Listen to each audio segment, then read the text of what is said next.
हम लोगों को मंदिर और मस्जिद की आवश्यकता नहीं। भारतीय जनता पार्टी एक दूसरे कंधे पर तलवार रख के चलाना चाहती, बंदूक रख के चलाती है। गरीबों को कमजोर करने के लिए, पिछड़ों दलितों को कमजोर करने के लिए अत्यधिक धन खर्चा कर सकते हैं। माइनॉरिटी के लोग मंदिर की तरफ नहीं देख रहे हैं। 2022 में उत्तर प्रदेश की सरकार को उखाड़ कर फेंकेगा और 2024 में केंद्र की सरकार को फेंकेगा हमारा नौजवान। तो केशव प्रसाद मौर्य खाली पेट रख करके हम मथुरा में पूजा करने जाएंगे। केशव प्रसाद मौर्य इस बात को नहीं कह सकते कि जाति गणना हो। पश्चिम बंगाल में भी उनके पास सत्ता थी, पश्चिम बंगाल में सत्ता थी, लेकिन कहाँ गए? निरहुआ यहाँ पर आने वाले हैं स्टार प्रचार। ऐसा है, आजमगढ़ नाचने गाने वाले की जरूरत नहीं है। द लाइव टीवी, सच सबसे आगे। केशव मौर्य ने ट्वीट किया है कि मथुरा और काशी और तमाम मंदिर के लिए, मस्जिद के लिए अयोध्या की तैयारी और मथुरा बाकी। देखिए, दुख इस बात का है, पिछड़े समाज से हमारे केशव मौर्य जी आते हैं। अपना हित भारतीय जनता पार्टी में रह के कर सकते हैं, लेकिन समाज का हित नहीं कर सकते हैं। मैंने तो बहुत पहले बयान दिया था, हम लोगों को मंदिर और मस्जिद की आवश्यकता नहीं, हमें शिक्षा मंदिर की आवश्यकता है, जिससे हमारे गरीब बच्चे, पिछड़ी जातियों के, दलित जातियों के, अल्पसंख्यक जातियों के बच्चे अच्छी शिक्षा ले सकें और शिक्षा लेने के बाद परिवार के साथ साथ समाज को, देश को, सबको मजबूत करने का काम करें। भारतीय जनता पार्टी समाज को तोड़ना चाहती, धर्म के नाम पे तोड़ना चाहती। हमारे देश में सबसे बड़ा व्यापार अगर कोई है तो धर्म व्यापार है, धर्म का व्यापार है। आप देखेंगे जो पैसा हमारे पूंजीपतियों के पास है उससे कई गुना ज़्यादा पैसा मंदिरों में है, मठों में है। अगर देख लिया जाए, सभी मठों का पैसा निकलवा लिया जाए, धन निकलवाया जाए, तो भारत सरकार का धन भी 64 लाख हजार करोड़ से ज़्यादा है संपत्ति, उससे ज़्यादा इन लोगों का है ना। तो ये समाज को गुमराह करने वाले लोग हैं। अगर केशव मौर्य जी ये बात करते, पिछड़ों को, दलितों को, अल्पसंख्यकों को रोजगार दिया जाएगा, नौकरी दी जाएगी, आरक्षण में पूरी व्यवस्था दी जाएगी, संख्या के आधार पर बैकवर्ड 54% हैं, उनको 54% आरक्षण दिया जाएगा, 23% दलित हैं, उनको 23% आरक्षण दिया जाएगा, 18% मुस्लिम, उनको 18% दिया जाएगा आरक्षण, और जो जनरल कैटेगरी के लोग, जो संख्या होती है, उनको दिया जाएगा।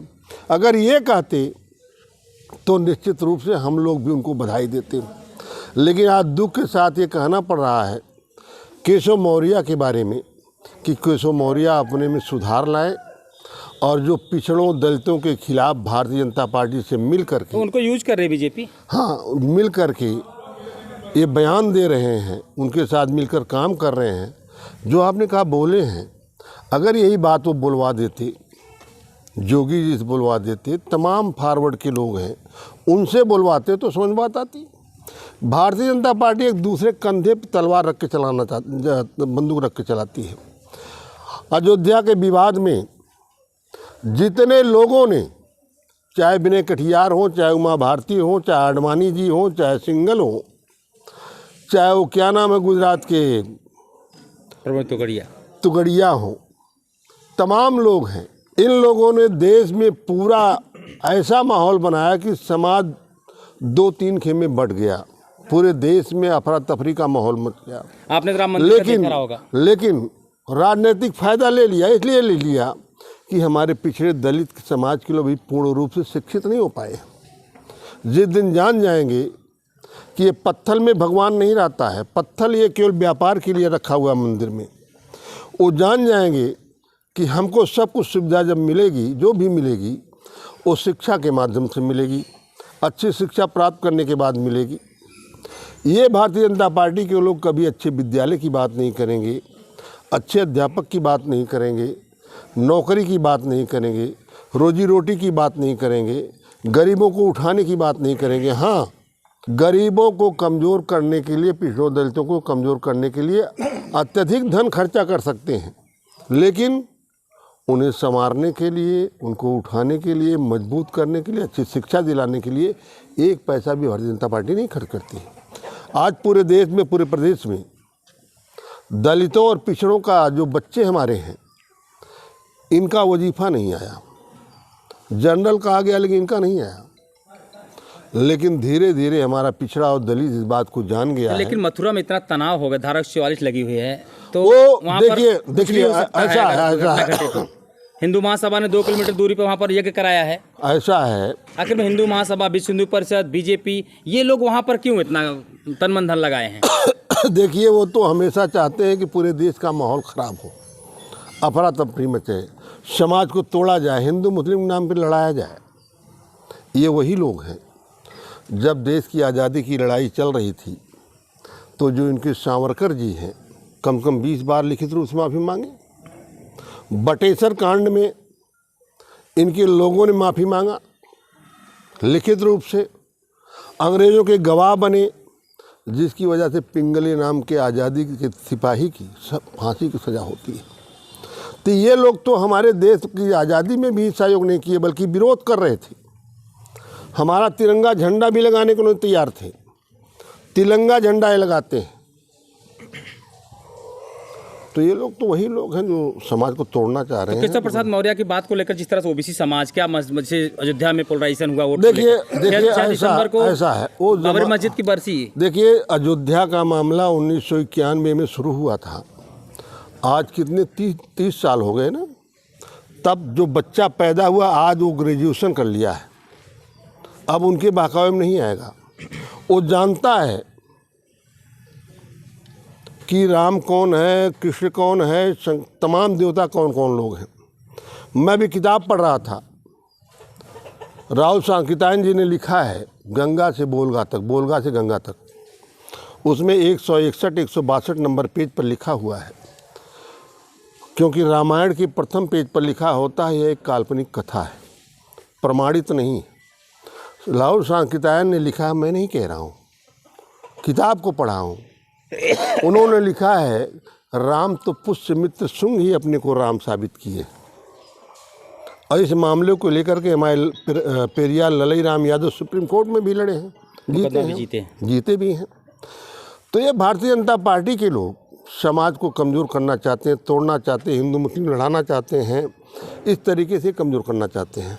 तो जो आप कह रहे हैं तो वहाँ पर जो माहौल गर्म इस समय है, चुनाव है, और वो उस माहौल गर्म होने से अब कोई नहीं, उधर कोई झांकेगा नहीं। ये तो परेशान तब भी हो गए थे जब सुप्रीम कोर्ट ने फैसला दिया था मंदिर मस्जिद के मामले में। तो हमारे देश का मुसलमान भाई चाहे हिंदू भाई, बैकवर्ड दलित और मुसलमान, कहीं क्यों नहीं किया कि अगर सुप्रीम कोर्ट के फैसला है तो हम उसका सम्मान करेंगे। फैसला का सम्मान किया ना। लेकिन मैं बीजेपी में पहले रहा हूँ, जानता हूँ। बीजेपी के लोगों ने 3 महीने 4 महीने मंथन किया। क्या कारण है? फैसला आने के बाद इस देश में माइनॉरिटी के लोग उग्र क्यों नहीं हुए? उग्र होते, दंगा होता, बवाल होता तो हिंदू के नाम पे हम वोट पाते। तो ये तो करेंगे।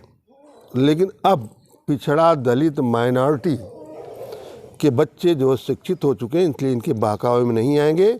इनका अयोध्या, आप क्या संदेश देंगे पूर्वांचल के युवाओं को इनका हमारे जो पिछड़े, बैकवर्ड, पिछड़े दलित माइनॉरिटी के लोग मंदिर की तरफ नहीं देख रहे हैं। हमारे लोग देख रहे हैं कि सरकार कहाँ अच्छी शिक्षा की व्यवस्था दे रही है, कहाँ अच्छा इंजीनियरिंग कॉलेज बनवा रही है, कहाँ मेडिकल कॉलेज बनवा रही है, कहाँ अच्छी यूनिवर्सिटी दे रही है। तमाम चीज़ों को लेकर आज हमारा नौजवान परेशान है। हमारा नौजवान अब मंदिर की तरफ नहीं लगने वाला है, धर्म के नाम की गुमराह नहीं होगा। हमारा नौजवान अगर वो शिक्षा अच्छी देंगे, अच्छी व्यवस्था देंगे, हमारे नौजवानों को आरक्षण के तहत नौकरियां देंगे, जो सरकारी संपत्ति बेचे हैं उसको वापस लेंगे, वापस लेकर के उन विभागों में नौकरी देंगे, तभी हमारा नौजवान मानने वाला है, देश आगे बढ़ेगा, नौजवान मांगेगा। वरना 2022 में उत्तर प्रदेश की सरकार को उखाड़ कर फेंकेगा और 2024 में केंद्र की सरकार को फेंकेगा हमारा नौजवान। केवल जनता को गुमराह किया जा रहा है वोट के लिए, न कि किसी राष्ट्र के विकास के लिए। और शिक्षा के माध्यम से ही राष्ट्र का, समाज का बौद्धिक विकास हो सकता है। और जो भी व्यवस्था दे रही है सरकार या जनता जो चाहती है, केवल शिक्षा चाहती है, स्वास्थ्य की सुरक्षा चाहती है, ये धर्म कर्म से कुछ होने वाला नहीं है, न उधर कोई ध्यान दे रहा है। ध्यान दे रहा है। वो कह रहे हैं कि हम मथुरा में मंदिर बनवाएंगे। ये बताइए, एक कहावत कही गई है, भूखे भजन न होए गोपाला और ले लें अपन कंठी माला। तो केशव प्रसाद मौर्य खाली पेट रख करके हम मथुरा में पूजा करने जाएंगे? हमको नौकरी चाहिए और 3 चीज़ ज़रूरी होता, रोजी रोटी कपड़ा मकान। ये मथुरा का मामला केवल राजनीतिक प्रोपेगेंडा है। भाजपा चुनाव जीतने के लिए किसी भी स्तर तक गिर सकती है। केशव प्रसाद मौर्य इस बात को नहीं कह सकते कि जाति गणना हो। जाति गणना के लिए वो नहीं बोलेंगे। वो चूँकि जो है किसी तरीके से हिंदू मुसलमान करके इन प्रक्रिया वो चुनाव जीतने जाते हैं। लेकिन वो तो बीजेपी कह रहे हैं हम जीत रहे हैं, 300 सीट ज़्यादा पा रहे हैं। कोई प्रश्न ही नहीं उठता है। कैसे आप कह रहे हैं इस बात को लेकर? वो सत्ता में है, सब कुछ उनके पास है। सत्ता का वो कर ले, पश्चिम बंगाल में भी उनके पास सत्ता थी। पश्चिम बंगाल में सत्ता थी, लेकिन कहाँ गए? पिछली बार से ज़्यादा सीट लाई तो नहीं। यहाँ पर उनका मुख्यमंत्री है, योगी जी हैं, केशव प्रसाद मौर्य हैं, एक बढ़िया नेता हैं। यही सबसे बड़ी कमी है। योगी मतलब यहाँ के मुख्यमंत्री हैं कि जोगी जी या उनके लोग कह रहे हैं 300 के पार। अभी आजमगढ़ में विश्वविद्यालय का शिलान्यास करने आए थे, अमित शाह जी आए थे। अमित शाह जी, जोगी दोनों लोग आए हुए थे। अमित शाह ने कहा बहुत बड़ा बदलाव उत्तर प्रदेश में होने जा रहा है। उनकी तो सरकार है 325 की। बदलाव का मतलब आपने नहीं समझा कि बहुत बड़ा बदलाव होने जा रहा है। समाजवादी पार्टी 350 के ऊपर आ रही है। उनका कहने का मतलब ये था बदलाव ये ना होगा। उनकी सत्ता है, सत्ता रहेगी तो बदलाव होगा नहीं। बदलाव तब होगा जब समाजवादी पार्टी 350 के ऊपर जाएगी, माननीय अखिलेश जी मुख्यमंत्री बनेंगे उत्तर प्रदेश के, तो बदलाव होगा। वो खुद कह रहे हैं, हम नहीं कह रहे हैं कि उत्तर प्रदेश में बहुत बड़ा बदलाव होने जा रहा है 350 के पार। अपने को नहीं कह रहे हैं। बदलाव होने का उनकी सत्ता है, उन्हें बदलना नहीं है। अगर बदलाव होगा तो समाजवादी पार्टी सत्ता में आएगी। माननीय उन्होंने आके यहाँ से तब कुछ कहा कि आतंकवाद का जो गढ़ था आजमगढ़ नर्सरी यहाँ से खत्म हो गया है। अरे जो देश मतलब में दाग धुल गया आजमगढ़ के, जो देश के अंदर एक विधायक थे बसपा के। अरे भाई, पुरानी कहावत हमारे गांव में है, गांव में सुपवा हंसे चलनिया जिक्रे 72 छेद। जो व्यक्ति तड़ी पार रहा हो, तड़ी पार थे कि नहीं थे? अमित शाह जी थे। अमित शाह जी थे ना, और वो ये बोले तो शोभा नहीं देता। तो उन्होंने आके फिर यहाँ से कहा यहाँ मच्छर और माफिया दोनों गायब हैं।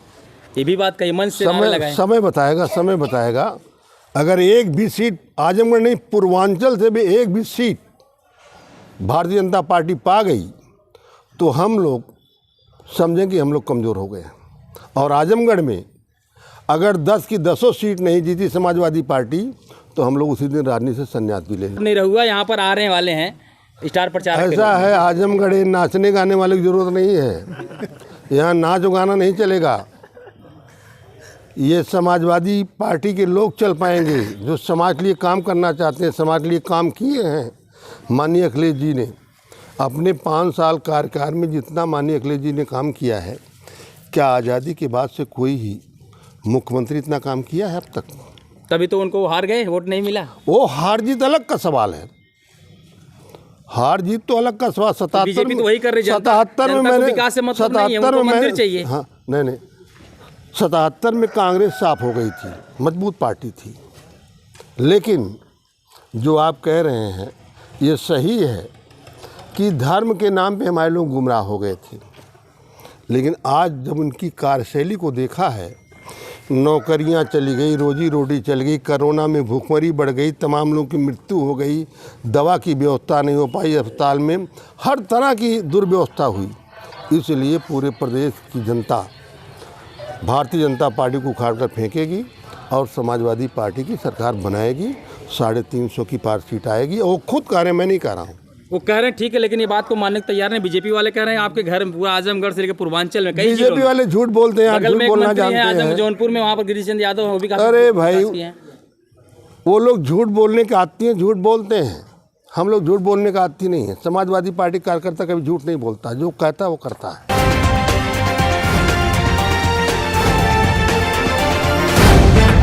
द लाइव टीवी, सच सबसे आगे।